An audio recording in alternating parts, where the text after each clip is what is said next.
చోర కళ. ఇప్పుడు ఈ కళకి కాలేజీ కూడా ఉంది. నిజమండి బాబు, ఆ విలేజ్ లో ఇదో పెద్ద విద్య. మనం మన పిల్లలని ఐఐటీలో చేర్పించాలనుకుంటాం, లేదంటే డాక్టర్ని చేయాలనుకుంటాం. కోటి విద్యలు కూటి కొరకే అన్నట్టుగా మనం పిల్లలను చదివించేందుకు యంత్రాల్లా తయారు చేసి కోట్లు ఖర్చు చేస్తూ ఉంటాం. అలా చేస్తే 21 ఏళ్లు దాటితే కానీ డిగ్రీ రాదు, ఇంటర్వ్యూలో ఎంపికైతే కానీ ఉద్యోగం రాదు. పోనీ వచ్చిన నెలకి ముష్టి 30,000 ఎంత ఇస్తారు, 6 నెలల తర్వాత పెంచుతామని చచ్చు డైలాగులు చెబుతాయి కంపెనీలు. అయితే మధ్యప్రదేశ్లో బాహ్య ప్రపంచానికి దూరంగా ఓ 3 హైఫై విలేజెస్ ఉన్నాయి. వాటి పేరు కడియా, గల్కెడి, హుల్కెడి. ఇక్కడ ప్రతి ఇంట్లో ఓ డాక్టరేట్ ఉన్నాడు. ఎందులో అంటారా? దొంగతనాల్లో పిహెచ్డి చేసి. ఇక హత్యల్లో ఎంఫిల్ చేసిన వారున్నారు. అలాగే కాపు కాచి చీకట్లో చంపి హత్య చేసి దోచుకోవడంలో మాస్టర్స్ చేసిన వారు ఎంతో మంది ఉన్నారు. చేయి జేబులో పెట్టారంటే అంతే, చర్మానికి స్పర్శ కూడా తెలియదు. డబ్బులు పరుసులు ఏవైనా సరే పాదరసంలా చేతిలోకి జారిపోతాయి. అంతెందుకు, దారి దోపిడీకి స్కెచ్ చేస్తే కత్తి చూపించి కనికరం చూపించకుండా మొత్తం దోచేసుకుంటారు. పోలీసులు వచ్చే సమయానికే ఎవరు దోచుకున్నారో కూడా తెలియకుండా ప్లాన్ అమలు చేస్తారు. మరోపక్క పోలీసులేమో పాత దొంగల ముఠాను వెంటాడుతుంది. ఎందుకంటే వీళ్ళు ఫారెన్సిక్ ని మించి దొంగతనాలను చదివారు. ఆక్స్ఫోర్డ్ లో చదివిన ప్రొఫెసర్లకు కూడా క్లూ దొరకదు. సైన్స్ కి చిక్కకుండా ఐపీఎస్ సిలబస్ లో లేని అవుట్ ఆఫ్ సిలబస్ తో దొంగతనాలు చేస్తారు. అయితే ఈ చోరకళను తర్వాతి తరాలకు అందించేందుకు ఏకంగా ఇక్కడ ఇంటర్నేషనల్ దొంగతనాల స్కూల్ పెట్టారు సీనియర్ దేశముద్రులు. అవునండి బాబు, ఇదే నిజం. దీనికి పెద్ద సిలబస్ ఉంది. ఫస్ట్ టర్మ్ లో దొంగతనాల్లో బేసిక్స్ నేర్పుతారు. ఆ తర్వాత దోపిడీలు, ఆ తర్వాత చీకట్ల దొంగతనాలు, ఫైనల్ గా హత్యలు, గరాణా దోపిడీలు. అన్ని పోలీసులకు మించి సిలబస్ ఉంటుంది. సీసీటీవీకి చెక్కకుండా దొంగతనం చేయడం ఎలా, రెక్కి నిర్వహించడంలో ఆధునిక పద్ధతులు, డైమండ్స్ ఏ ఇంట్లో ఉంటాయి, లిక్విడ్ క్యాష్ ఎక్కడ దొరుకుతుంది, భారీగా ఉండే ఇళ్లను గుర్తించడం ఎలా, పిసినారితనంతో పోగేసిన ఫిగర్ ను గుర్తించడంలో నూతన పద్ధతులు చెబుతూ ఉంటారు. ఇదంతా సిలబస్సే. ఇలా దండెం మీద డ్రాయర్ను చూసి బీరువాలో డబ్బెంత ఉందో అంచనా వేసే మెలకువలను తెగ నేర్పించేస్తారు. ఈ దొంగల బడిలో చేరాలంటే సింపుల్ గా ఫీజు 3 లక్షలు. ఇక కోర్స్ అయితే 6 నెలలు మాత్రమే. కానీ మరో 6 నెలలు ప్రాక్టీస్, అంటే విత్ ప్రాక్టికల్ కావాలంటే మాత్రం ఏడాది పడుతుంది. ఇదెందుకంటే క్యాంపస్ సెలక్షన్ టైప్ అన్నమాట.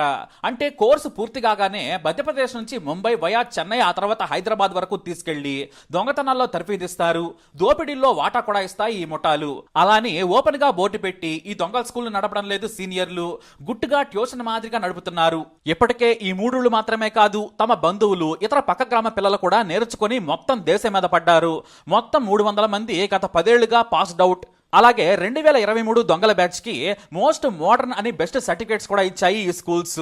ఎందుకంటే పాష్ గా ఉన్న ఇంట్లోకి మోడర్న్ బట్టలు రిచ్ లుక్ తో వెళ్లి కాస్ట్లీ లేడీస్ జాకెట్లు చేయి పెట్టకుండానే లాకెట్లు, లక్షల విలువ చేసే చేతి వాచ్లు, ఖరీదైన బ్యాగులను క్షణాల్లో కొట్టుకొస్తున్నారు. ఒక రిచ్ పెళ్లిలో కానీ పార్టీలో కానీ ఎంట్రీ ఇస్తే చాలు, 1 డేలో కోటి కొట్టేస్తారు. అందుకే ముందు పని పేరు మీద బ్యూటీ క్లినిక్లు, క్యాటరింగ్ లో జాయిన్ అవుతారు. కానీ చేసేది మాత్రం దొంగ పని. ఈ దొంగల స్కూల్ సక్సెస్ఫుల్ గా నడుస్తోంది.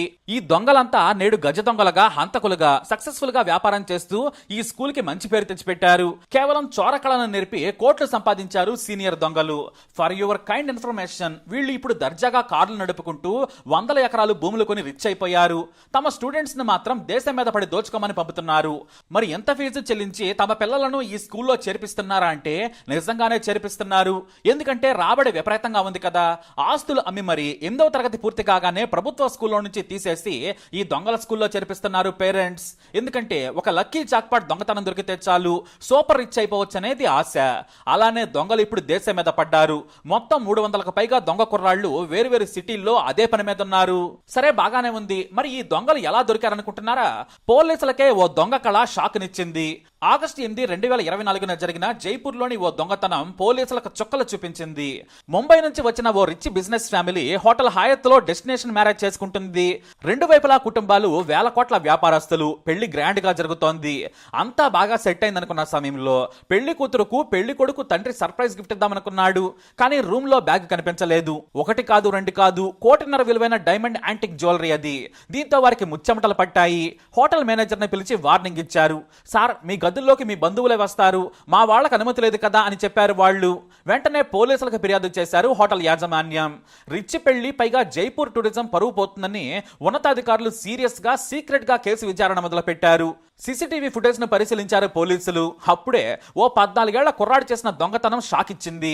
ఖరీదైన బట్టలు, షూ వేసుకొని ఆ కుర్రాడు ఫోన్ మాట్లాడుకుంటూ గదిలోకి వెళ్లి అందరి ముందే బ్యాగ్ ను చాలా కూల్ గా పట్టుకెళ్లిపోయాడు. ఇక బయట ఓ బైక్ మీద మరో కుర్రాడున్నాడు, అది కూడా ఖరీదైన బైకే. ఆ తర్వాత ఇద్దరూ అదే బైక్ మీద ఆ 1.5 కోటి విలువైన నగలతో ఉడాయించేశారు. మరి వీళ్ళంతా తీరా ఎవరాని ఆరా తీయగా సీసీటీవీ ఫుటేజ్ ను గమనిస్తే జైపూర్లోని ఓ స్లమ్ లో ఉన్న గ్యాంగ్ అని తేలింది. పోలీసులు మొత్తం స్లమ్ ను ట్రాప్ చేసి మొత్తం 15 మంది గ్యాంగ్ ను పట్టుకున్నారు. అందరూ 14 నుంచి 20 ఏళ్ల లోపు కుర్రాళ్లే. ఓ ఇద్దరు తప్ప వాళ్ళ వయసు 30 ఏళ్లు. పోలీసులు అందరినీ తొక్కతీయగా అసలు విషయం చెప్పారు. పెళ్లిళ్లు, వివాహ వేడుకలు టార్గెట్ గా దొంగతనాలు చేసే మోటా అని తేలింది.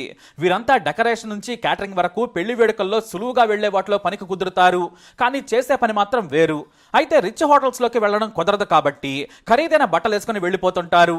సెక్యూరిటీని దబాయించి లోనికి వెళ్లి పారిపోవడం కూడా వీరి స్టైల్. మరి వీళ్ళేంటి అంతా కుర్రాళ్లే ఉన్నారని తొక్క తీయగా ఎక్కడో మధ్యప్రదేశ్ రాజధాని భోపాల్కు విసిరేసినట్లుగా ఉండే కరువు ప్రాంతమైన రాజ్గఢ్ జిల్లాలోని ఈ దొంగల గ్రామాల పేర్లు బయటకొచ్చాయి. మరి ఇంత నీట్ గా గులాబీ పువ్వుకు అంటు కట్టినట్లుగా ఎలా 1.5 కోటి నగలు కొట్టేశారంటే అసలు స్కూల్ పేరు చెప్పేశారు. అక్కడ ప్రతిదీ నీట్ గా ఎలా దొంగతనం చేయాలి, మనిషి కదలకుండా ఉండాలంటే ఎక్కడ కొట్టాలి నుంచి దోపిడీలు, దర్జా దొంగతనాలు, అవసరమైతే చంపడాల వరకు నేర్పుతారని చెప్పారు. దీంతో మధ్యప్రదేశ్ పోలీసులతో కలిసి ఏకంగా 50 మంది పోలీసుల టీం ఈ 3 ఊర్ల మీద దాడి చేయగా ఈ దొంగల స్కూల్ బయటపడింది. ప్రిన్సిపల్ నుంచి దోపిడీ టీచ్ చేసే టీచర్ల వరకు మొత్తం దొరికిపోయారు. కానీ మేము దొంగల బడి నడుపుతున్నామని ఎలా అరెస్ట్ చేస్తారు సార్, ప్రూఫ్ ఏంటని నిలదీసి లా పాయింట్ తో కొట్టారు సీనియర్ దొంగలు. అంటే చివర్లో లా పాయింట్లు ఎత్తే కోర్సు కూడా ఇక్కడ ఉందంట. ఎందుకంటే తాము ఏమీ నేర్పడం లేదని బుకాయించారు. కానీ ప్రతి ఇంటిని వెతికితే ఒక్క కుర్రాడు ఇంట్లో లేడు, వయసుకు వచ్చిన ఒక్క అమ్మాయి కూడా ఇంట్లో లేదు. ఎందుకంటే 100% కుర్రదే కుర్రాడు అనే తేడా లేకుండా దేశం మీద పడి దోచుకుంటున్నారు. కనీసం 360 మంది దొంగతనాల్లో బిజీగా ఉన్నారని తెలిసి పోలీసులు అవాక్కైపోయారు. అంటే 300 మంది దొంగలు స్కూల్ నుంచి వేర్వేరు బ్యాచ్లుగా పాస్ అయ్యి వెళ్ళిపోయారన్నమాట. ఇప్పటికే ప్రాక్టికల్ నాలెడ్జ్ తో లక్షల్లో దోచుకుని తప్పించుకుంటున్నారు. మాస్టర్స్ నుంచి PhD చేసిన దొంగలు కూడా ఉన్నారని తేలింది.